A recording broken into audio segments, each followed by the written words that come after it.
Good morning everyone, welcome to Ojas path IAS academy. तो Sunday की series में जो टॉपिक आज हम डिस्कस करने वाले हैं उस टॉपिक का नाम है आत्मनिर्भर भारत। तो ये एक तरीके का पैकेज है, एक स्कीम है जो अभी रिसेंटली सेंट्रल गवर्नमेंट ने अनाउंस की है। तो क्या ये स्कीम है, क्या इसके कंपोनेंट्स हैं, कौन कौन से सेक्टर्स को इससे रिलीफ मिलेगी, वो सब हम देखेंगे इस लेक्चर में। उससे पहले आप ये पीपीटीज डाउनलोड कर सकते हैं जो लिंक डिस्क्रिप्शन में दे रखा है, वहां से जाके। और आप हमारे टेलीग्राम चैनल को भी ज्वाइन कर सकते हैं जहां पे हम ये पीपीटीज अपलोड करते हैं और ये सारी पीपीटीज एग्जॉस्टिवली प्रिपेयर की जाती हैं ताकि आपको ओवरऑल ओवरव्यू मिले। साथ में आप हमारा चैनल सब्सक्राइब कर लीजिए और बेल आइकन को भी प्रेस कर दीजिए ताकि आपको अपडेट्स मिलती रहें। हम रोज एमसीक्यूज बेस्ड और संडे सीरीज की वीडियोस अपडेट करते रहते हैं। तो चलिए शुरू करते हैं हमारा आज का टॉपिक, आत्मनिर्भर भारत। तो बेसिकली ये एक पैकेज है जो प्राइम मिनिस्टर ऑफ इंडिया ने अभी अनाउंस किया था और ये अमाउंट है 20 लाख करोड़। और इस पैकेज का इम्पोर्टेंस ये है कि अभी कोविड-19 की वजह से जो लॉकडाउन हुआ है उससे पहले भी हमारी इकोनॉमी थोड़ी स्लो डाउन में चल रही थी, तो उसको कैसे री एनर्जाइज किया जाए उसके लिए पैकेज अनाउंस किया गया है।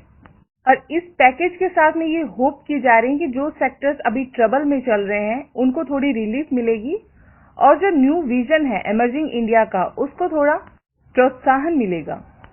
अगर इस स्कीम के या इस पैकेज के विजन की अगर बात करें कि क्या ये स्कीम कौन से पॉइंट्स ध्यान में रख के इस स्कीम को बनाया गया होगा, वो अगर देखें तो सबसे पहला ये है कि ये पैकेज एक कॉल देता है कि हमको सेल्फ रिलायंट इंडिया बनाना है, यानी ऐसा कंट्री जो इंपोर्ट्स पे या फॉरेन कंट्रीज पे कम से कम डिपेंड हो और अपनी जरूरतें कंट्री के अंदर ही हम कंप्लीट कर पाएं।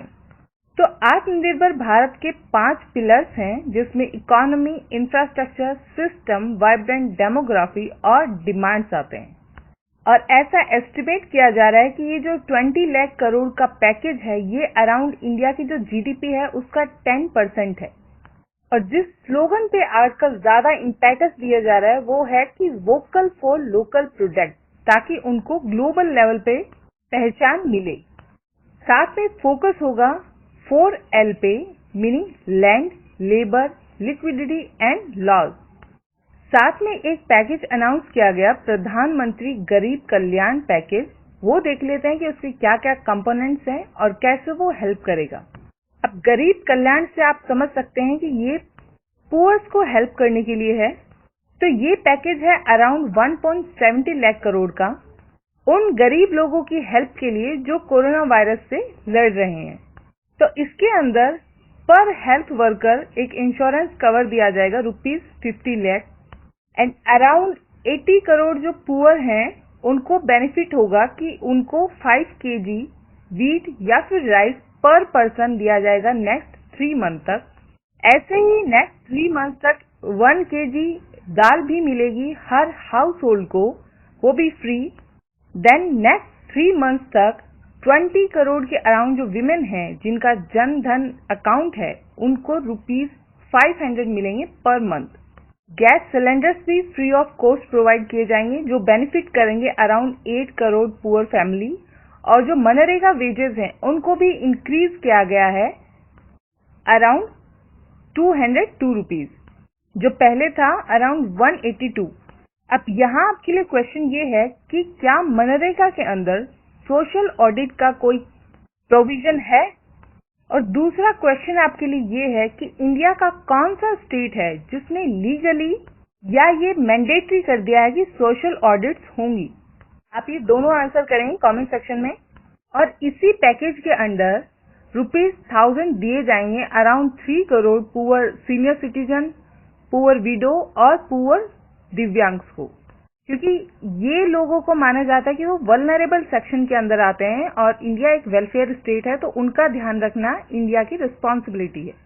देन जो पीएम किसान योजना है जिसके अंडर अराउंड ₹6000 दिए जाते हैं फार्मर्स की फैमिली को, तो उसमें ₹2000 एडवांस में दिए जाएंगे ताकि वो इस सिचुएशन में अपना ध्यान रख पाएं।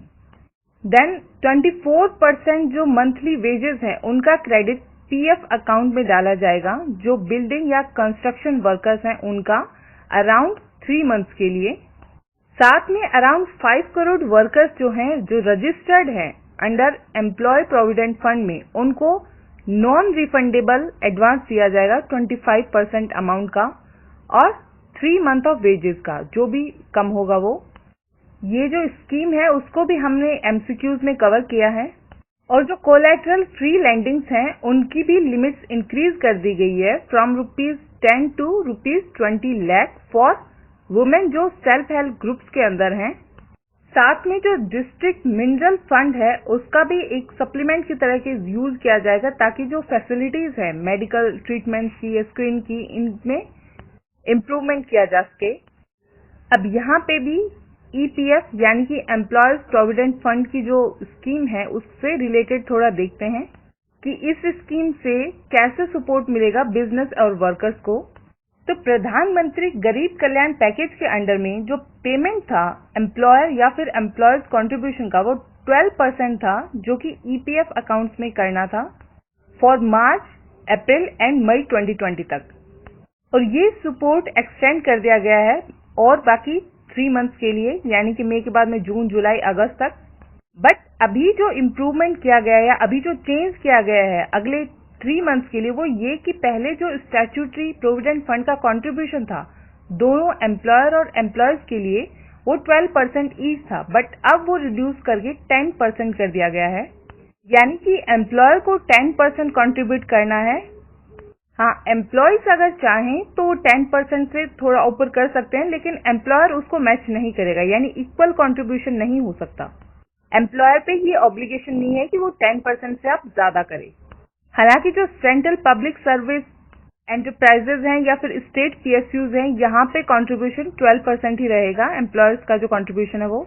और ये स्कीम उन वर्कर्स पे एप्लीकेबल होगी जो एलिजिबल नहीं है 24% ईपीएफ सपोर्ट के लिए, जो प्रधानमंत्री गरीब कल्याण पैकेज के अंदर आता है। और इससे थोड़ी लिक्विडिटी मिलेगी एम्प्लॉयर्स को भी और एम्प्लॉयज को भी। ये थी ईपीएफ की स्कीम, उनमें किए गए चेंजेस और कैसे वो सपोर्ट देंगी। अब देखते हैं कि क्या बहुत से मेजर्स जो आरबीआई ने लिए हैं उनके बारे में।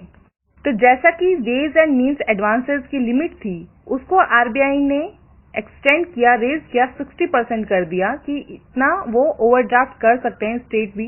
और जो ड्यूरेशन है इन लिमिट्स की, उनको भी एनहेंस किया गया है। और 5 लाख रुपए तक के जो पेंडिंग थे इनकम टैक्स रिफंड, उनको भी इशू किया गया है। और इसके लिए special refund and drawback disposal drive भी इम्प्लीमेंट किया गया है। और इस मेजर से अराउंड 18,000 करोड़ का रिफंड होगा। देन 1500 करोड़ का फॉर इमरजेंसी हेल्थ रिस्पांस एक पैकेज अनाउंस किया गया है, उसको भी सैंक्शन किया गया है। साथ में जो स्टैट्यूटरी और कंप्लायंस मैटर्स थे उसमें भी रिलैक्सेशन दिया गया है, जैसे कि इनकम टैक्स रिटर्न की जो लास्ट डेट है उसको एक्सटेंड किया गया है, जो जीएसटी रिटर्न्स की फाइलिंग है उसको एक्सटेंड किया गया है, कस्टम क्लियरेंस को एक्सटेंड किया गया है।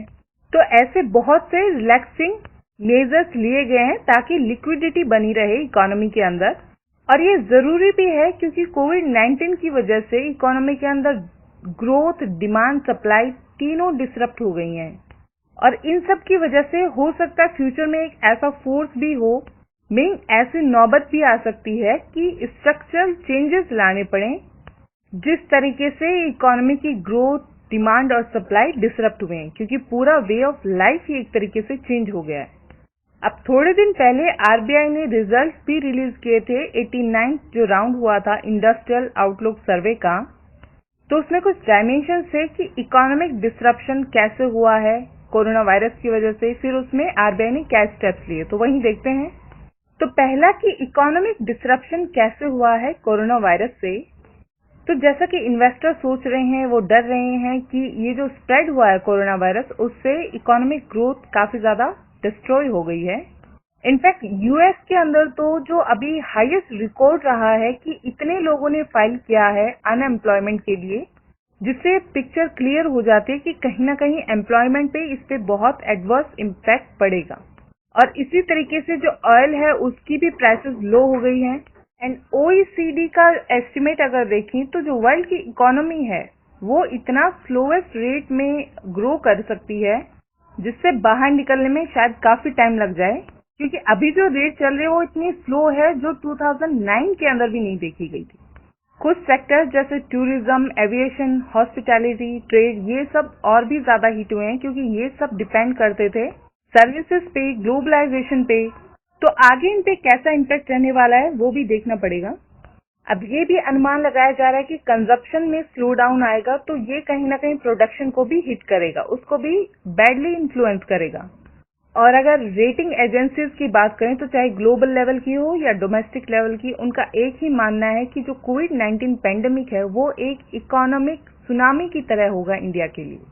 देन मार्च 26, 2020 के अंदर जो फाइनेंस मिनिस्टर थी उन्होंने भी अनाउंस किया था एक पैकेज जो था $23 बिलियन का, जो चाहता था कि इस डिप्रेशन को कहीं ना कहीं या जो डिस्ट्रप्शन किया है कोविड-19 ने उसको कहीं ना कहीं सुधारा जाए। लेकिन जो जीडीपी ग्रोथ है या जो वर्कर्स हैं जिनका वेजेस इतना स्लो हो गया है या कम हो गया है, तो वो गवर्नमेंट के लिए काफी वरी की बात है। और मूडी ने भी इंडिया की जो जीडीपी ग्रोथ है उसको 5.3% से 2.5% कर दिया है। देन ग्लोबल मैक्रो आउटलुक जो था 2021 का, उसने भी एक सीवियर लिक्विडिटी कंस्ट्रेंट बताया है इंडियन बैंकिंग और नॉन बैंकिंग सेक्टर के अंदर। अगर डोमेस्टिक रेटिंग एजेंसी की बात करें जैसे क्रिसल है, तो उसने भी जीडीपी ग्रोथ को स्लैश किया है, यानी कि कम बताया है कि अराउंड 5.2% हो जाएगी। और अगर ये फेज जल्दी से खत्म नहीं हुआ तो जो डोमेस्टिक कंजप्शंस हैं और जो इन्वेस्टमेंट है वो काफी अफेक्ट होने वाली हैं। साथ में एक रिसेशन जैसी भी कंडीशन लग रही है एशिया पैसिफिक रीजन के अंदर, क्योंकि जो चाइना के अंदर ग्रोथ है वो भी डिसरप्ट हुई है। तो ओवरऑल फाइनेंशियल सिस्टम की, इकोनॉमी की काफी बुरी हालत है। देन आरबीआई ने क्या स्टेप्स लिए, तो जो रेपो रेट था उसको रिड्यूस किया आरबीआई ने 40 बेसिस पॉइंट्स में। तो अभी जो रेपो रेट है वो 4% है। साथ में रिवर्स रेपो रेट को भी रिड्यूस किया गया है। आरबीआई ने सभी बैंक्स और हाउसिंग फाइनेंस कंपनीज को भी ये डायरेक्शन दिया है कि वो इंस्टॉलमेंट्स ना लें जो लॉन्ग टर्म लोन्स है उनके ऊपर अराउंड 3 मंथ्स तक, और ये चीज एप्लीकेबल होगी सभी टर्म लोन्स के ऊपर। और अगर बात करें लिक्विडिटी मेजर्स की, तो अब तक जिस तरीके से आरबीआई ने लिक्विडिटी इन्फ्यूजन किया है वो ऐसा हर बार नहीं करता है आरबीआई। अभी तक जो लिक्विडिटी मेजर्स लिए वो अराउंड 3.2% है इंडियन जीडीपी का। साथ में आरबीआई ने ये भी कहा है कि वो ऑक्शन कंडक्ट करेगा जो टारगेटेड टर्म रेपोज हैं 3 इयर्स के टेन्योर पे। देन कैश रिजर्व रेशियो है उसको भी रिड्यूस किया गया है टू 3%। और अगर आपका कॉन्सेप्ट क्लियर होगा तो आपको पता होगा कि जब कैश रिजर्व रेशियो को रिड्यूस किया जाता है तो उससे लिक्विडिटी इंक्रीज होती है सिस्टम के अंदर। साथ में आरबीआई ने अलाउ किया है जो फॉरेन ब्रांचेस हैं डोमेस्टिक बैंक्स की, कि वो ट्रेड करें ऑफशोर नॉन डेराइवेबल फॉरवर्ड्स मार्केट के अंदर, ताकि इम्प्रूवमेंट आए, जो प्राइस डिस्कवरी है उसमें एक एफिशिएंसी आए।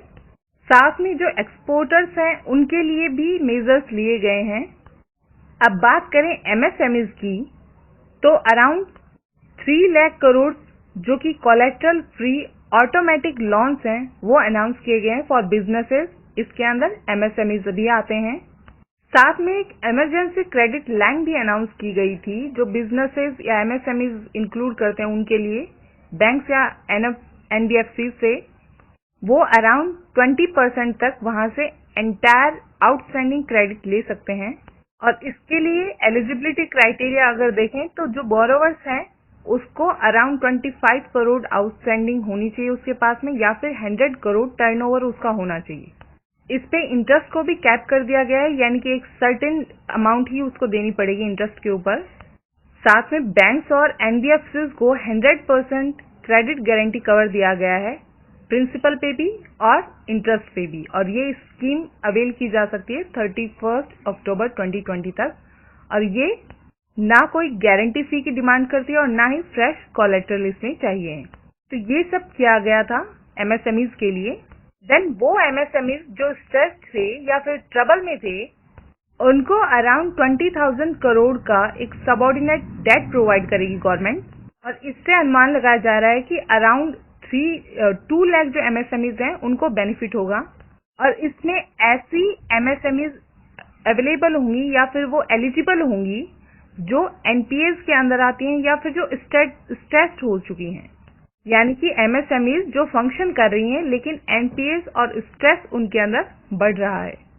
देन 4,000 करोड़ का सपोर्ट भी दिया जाएगा credit guarantee fund trust for micro and small enterprises को, और ये partial credit guarantee support provide कराएंगी बैंक्स को। तो जो प्रोमोटर्स हैं एमएसएमई के वो एलिजिबल होंगे ये डेट लेने के लिए बैंक से, और उसके बाद ये promoters as an equity in units के अंदर ये पैसा लगाएंगे। साथ में इक्विटी इन्फ्यूजन भी किया जाएगा एमएसएमईज के अंदर थ्रू फंड ऑफ फंड, और ये जो फंड ऑफ फंड है वो कॉर्पस है अराउंड 10,000 करोड़ रुपीस का, यानी कि एक बहुत बड़ा फंड है और उसके अंदर मदर फंड या फिर डॉटर फंड ये सब आते हैं। तो ये बाकी मदर फंड या फिर डॉटर फंड्स ये सब उसको ऑपरेशनलाइज करेंगे। साथ में एमएसएमईज को एनकरेज किया जाएगा कि वो अपने आप को लिस्ट करें, जो मेन बोर्ड है स्टॉक एक्सचेंज का वहां पे। फिर जो स्टेप लिया गया वो था इंटरेस्ट सबवेंशन का एक स्टेप जो था अराउंड 1,500 करोड़ का मुद्रा शिशु लोन्स के ऊपर। तो गवर्नमेंट ऑफ इंडिया ने प्रोवाइड किया है इंटरेस्ट सबवेंशन अराउंड 2%, ताकि जो पेईज हैं जो जिन्होंने बोरो कर रखा है उनको थोड़ा टाइम भी मिले और उनको थोड़ा रिलीफ भी मिले। और ये जो इंटरेस्ट सबवेंशन है ये अराउंड 12 मंथ तक दिया गया है। साथ में एमएसएमईज को नई डेफिनेशंस दी गई हैं। इसके अंदर एडिशनल क्राइटेरिया टर्नओवर का भी इंट्रोड्यूस किया गया है, और जो पहले डिस्टिंग्विश किया जाता था मैन्युफैक्चरिंग और सर्विस सेक्टर को, उस डिफरेंशिएशन को भी हटा दिया गया है, एलिमिनेट कर दिया गया है। ज्यादा डिटेल से समझने के लिए आप यहाँ पे देख सकते हैं, यहाँ पे एग्जिस्टिंग और रिवाइज डेफिनेशन ऑफ एमएसएमईज दे रखा है। जो ऊपर है वो एग्जिस्टिंग का था जिसमें अलग से क्लासिफाई किया गया है मैन्युफैक्चरिंग और सर्विसेज, और नीचे मैन्युफैक्चरिंग एंड सर्विसेज उनको एक साथ दिया गया है।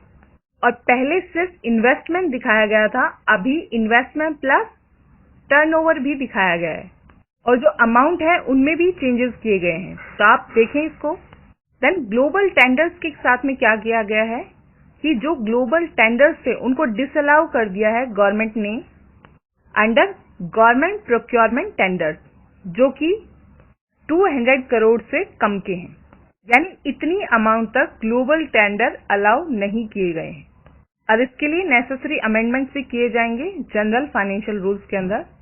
बाकी इंटरवेंशंस की अगर बात करें तो ई मार्केट लिंकेज भी किया गया है एमएसएमईज के साथ में, ताकि उनको प्रमोट किया जाए। देन फिनटेक का यूज एनहेंस करने की कोशिश की गई है ताकि ट्रांजैक्शन बेस्ड लैंडिंग का इंक्रीजमेंट हो, और जो एमएसएमईज की पेंडिंग पेमेंट्स हैं फ्रॉम गवर्नमेंट या फिर सेंट्रल पीएसयूज से, वो भी रिलीज की जाएगी विद इन 45 डेज। अब देखते हैं कि एनबीएफसीज, एचएफसीज और एमएफ यानी माइक्रो फाइनेंस इंस्टीट्यूट, इनके लिए क्या किया गया है। तो गवर्नमेंट ने डिसाइड किया है कि around 30,000 crore special liquidity scheme के अंदर लगाए जाएंगे, और ये investment primary secondary market transaction दोनों लेवल पे की जाएगी, और ये सिक्योरिटीज फुली गारंटीड होगी गवर्नमेंट ऑफ इंडिया की तरफ से। साथ में पार्शियल क्रेडिट गारंटी स्कीम 2.0 भी चलाई गई है एनबीएफसीज के लिए। इसमें जो फर्स्ट 20% लॉस है वो गारंटर यानी कि गवर्नमेंट ऑफ इंडिया के द्वारा उठाया जाएगा, और इस स्कीम से भी यही उम्मीद की जाती है कि वो लिक्विडिटी इंक्रीज करेगी इकोनॉमी के अंदर। देन डिस्कॉम के अंदर कैसे लिक्विडिटी इंजेक्शन किया है वो देखते हैं। तो जो पावर फाइनेंस कॉर्पोरेशन हैं, रूरल इलेक्ट्रिफिकेशन कॉर्पोरेशन हैं, ये लिक्विडिटी इंक्रीज करेंगे अराउंड 90,000 करोड़ का डिस्कॉम के अंदर अगेंस्ट रिसीवेबल्स। और डिस्कॉम को जो लोन्स दिए जाएंगे वो स्टेट गारंटीज के अंडर दिए जाएंगे, और उनका पर्पस ये होगा कि जो लायबिलिटी है जो डिस्कॉम के ऊपर है उसको डिस्चार्ज किया जाए। साथ में डिजिटल पेमेंट फैसिलिटी भी दी गई है डिस्कॉम्स के द्वारा कंज्यूमर्स को, और ये सब प्लान किया जा रहा है कि कैसे जो फाइनेंशियल और ऑपरेशनल लॉसेस हैं उनको कम किया जा सकता है। और जो central public sector generation companies हैं वो रीबेट देंगी डिस्कॉम्स को, वो बाद में फाइनल कंज्यूमर्स को पास ऑन कर दिया जाएगा। और यहाँ पे फाइनल कंज्यूमर्स हैं इंडस्ट्रीज। देन कॉन्ट्रैक्टर्स को दिए जाने वाली रिलीफ की अगर बात करें तो सभी सेंट्रल एजेंसीज के द्वारा एक एक्सटेंशन दिया गया है 6 मंथ का कॉन्ट्रैक्टर्स को, और ये कवर करता है construction work and goods and services contract.